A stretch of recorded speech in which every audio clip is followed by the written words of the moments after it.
The Joe Rogan Experience. Now, I can't believe you didn't get the book. I'm sorry. I'm going to make sure you get it. Well, there's a picture of me. Wow. That was from a newspaper article in my local newspaper when I think I was a sophomore in high school.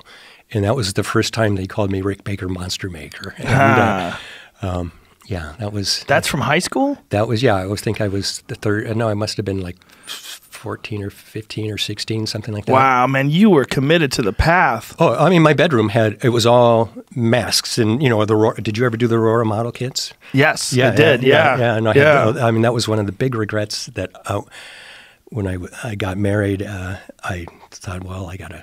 Grow up. Yeah, Get rid of the models. I got rid of the models, and I've regretted it ever since. Those were so cool. You could paint them. Oh yeah, I remember those. I think I had a Creature from the Black Lagoon one. Oh, yeah. Did they make a Creature from the Black Lagoon? Oh yeah, they did. Yeah, yeah. That was an interesting film, right? Because that was a unique turn on makeup where they took this guy and they kind of put him in sort of like a scuba suit / reptilian thing. That was one of the cooler makeup works for the time. It still is. It's still one of the best men in a suit. Yeah. Things, you know, really well done. Pull that up, Jamie. Creature from the Black Lagoon. That was like, what was it, 50s? Yeah. And that was the Westmore regime.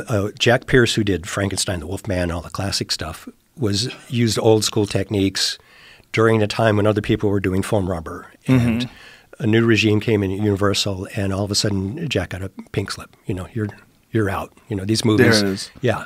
Very cool. Yeah, go with the larger one in the lower left corner, Jamie, where you see the whole body. Yeah. I mean, what a cool design. Right? It is. And it was designed by a woman, Millicent Patrick, who... She nailed it. She did, but she didn't get a lot of... I mean, Bud Westmore's regime got the credit for it. But when the movie came out... Look at that. Yeah.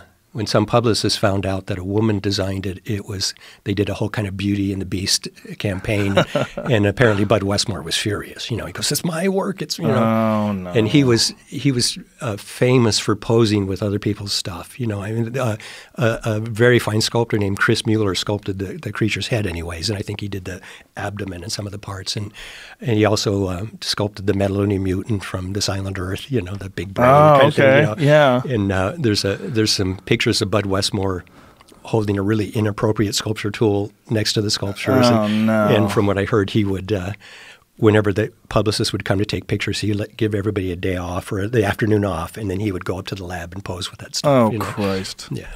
I hate hearing stories like that. It's so disappointing. You know, when you want to think that all these people who take credit for all that work, they did the work. Yeah, and I tried to do that, and it's funny because, you know, so many people, I mean, I never wanted to be a businessman, you know, right. and I never even thought about that aspect of it, you know, that I'd have to have employees and all that, you know. Me neither. And I hated that part. And I mean, that was something I didn't care for, you know, and I resisted being a businessman. I wasn't listed anywhere. My company wasn't listed. I didn't have a letterhead. I didn't have business cards.